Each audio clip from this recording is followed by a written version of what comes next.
Fala pessoal, tudo bem? Bom, o comentário de conjuntura aí dessa semana é uma comparação, né, entre a NTNF lá de 2031 e o Treasury dos Estados Unidos de 10 anos, né? A gente tem acompanhado, visto aí um aumento, né, do spread entre essas duas, entre os juros, né, desses dois títulos.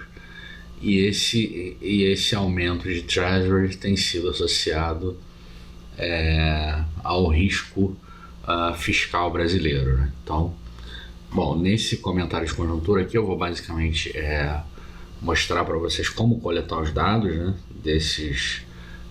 dos juros associados a esses títulos e, obviamente, fazer a comparação aí entre eles, tá bom? Bom, tem um scriptzinho aí, né, que está disponível para vocês. A gente vai utilizar aqui esses pacotes para fazer a coleta lá dos dados, né? Basicamente aqui para coletar os dados eu estou usando o GetTDData e o QuantMode, né? O GetTDData pega os dados lá do Tesouro Direto, que você consegue ver, né, esse tipo de título aí da NTNF, e você também consegue pegar lá os dados do Treasury de 10 anos pelo Federal, o FRED, né? o Fred St. Louis, que é um banco de dados, né, que tem diversas variáveis lá dos Estados Unidos, e também tem de outras economias. Então é uma base de dados bem interessante. Para pegar aqui então os dados da NTNF, né, de 10 anos, a gente usa essa função aí, download.td.data, e escolhe a nota que a gente quer, no caso aqui a NTNF, desculpa. E aqui com a função read.td.files você lê lá as planilhas que ele baixou, né? Ele vai criar aqui, se não existir, uma pasta com esse nome, TD Files, e vai baixar todas as planilhas lá que ficam disponíveis no site do Tesouro Direto. E aí com essa função read.td.files a gente consegue ler a maturidade. Eu consigo especificar, né? Quem quiser dar uma interrogação lá nessa função, mas você consegue especificar a maturidade que você quer ou ler todas as maturidades se você deixar esse argumento aqui, maturity, em branco, tá? Eu só quero o de 2031, então eu vou ler todos os arquivos lá só com esse maturity aqui, tá? E aí ele vai ler todas os XLS, né, as planilhas, e cria aqui para mim, ó, no meu environment, esse objeto NTNF31 aqui, com 307 observações e 5 variáveis. Então ele tem aqui, ó, um vetor de datas, o yield, né, que vai ser a nossa taxa de juros, o preço, código lá dessa nota, e a maturidade, né, que é 2031.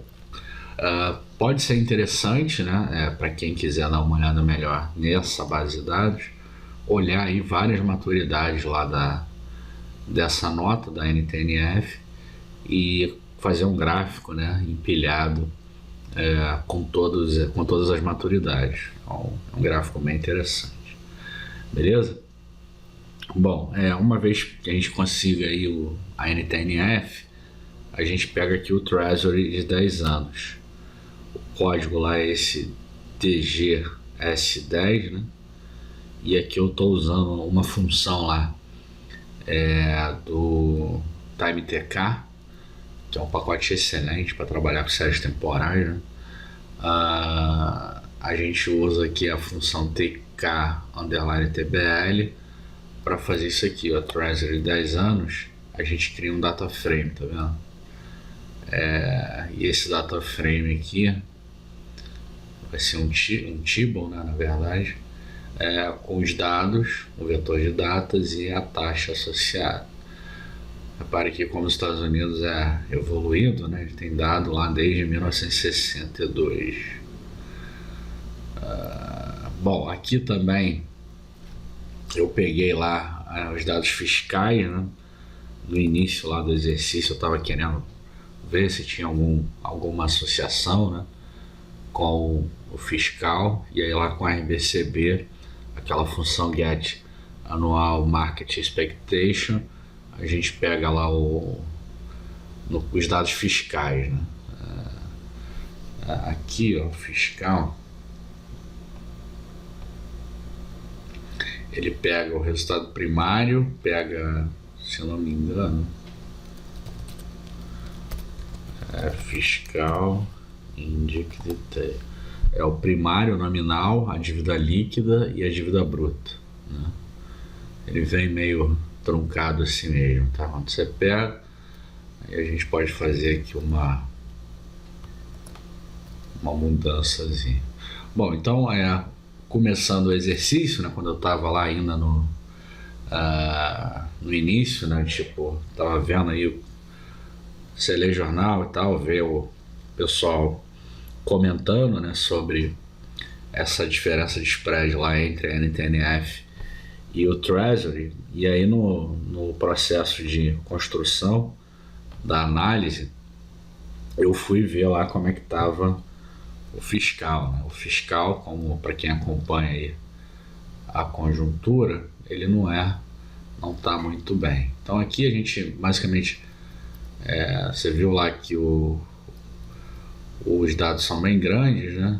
Então aqui eu selecionei só o que eu queria para 2021. Bom, então aqui, ó, a gente junta tudo, aquela função inner join, e cria aqui um data, né? Esse data, ele vai ter aí,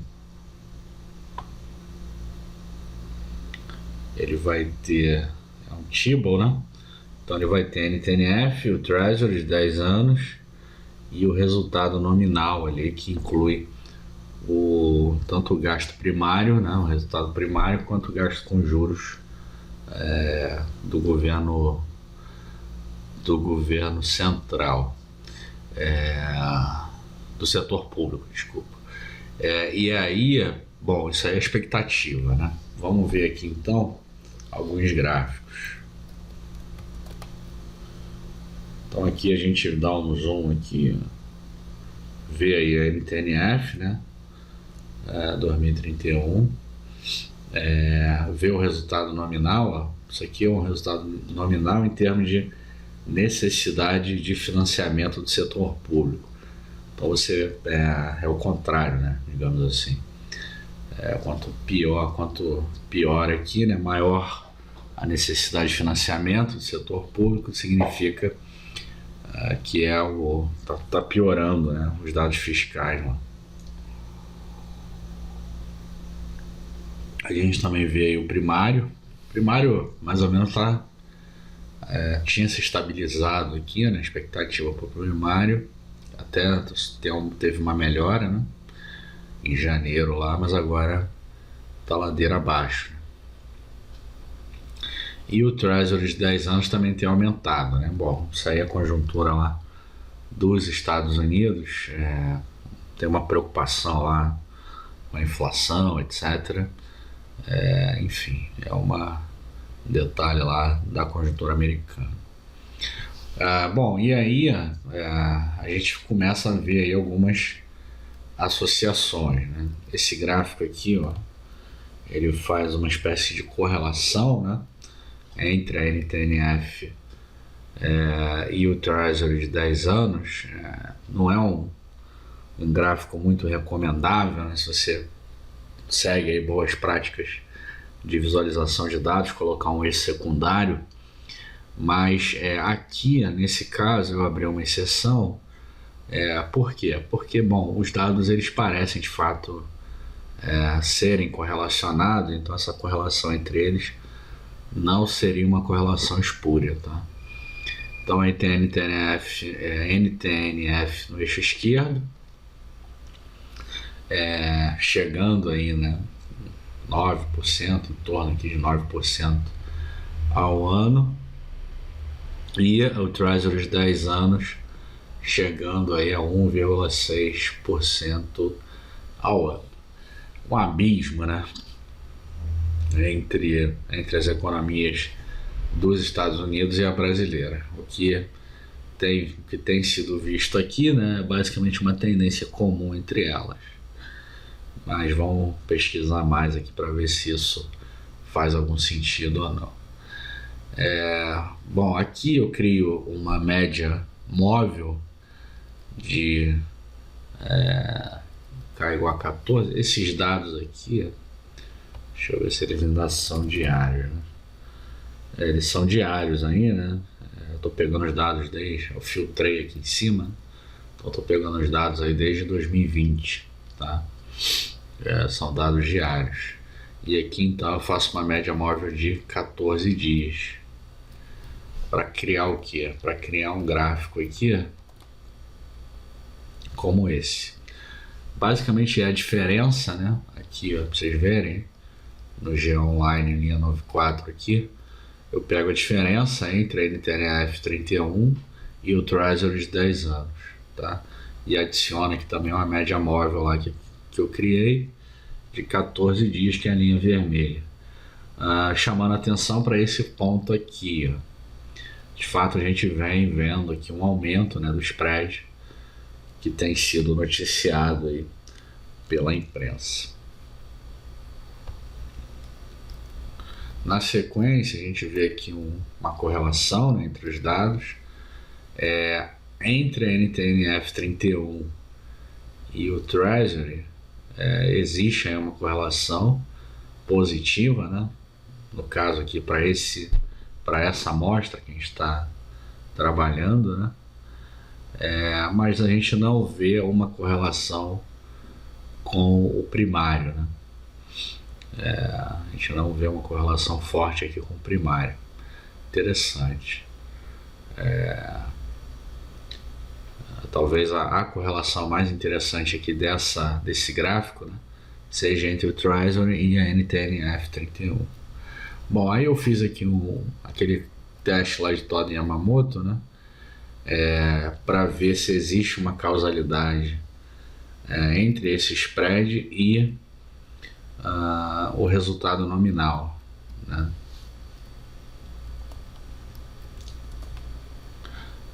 A gente não rejeita a hipótese nula lá de autocorrelação.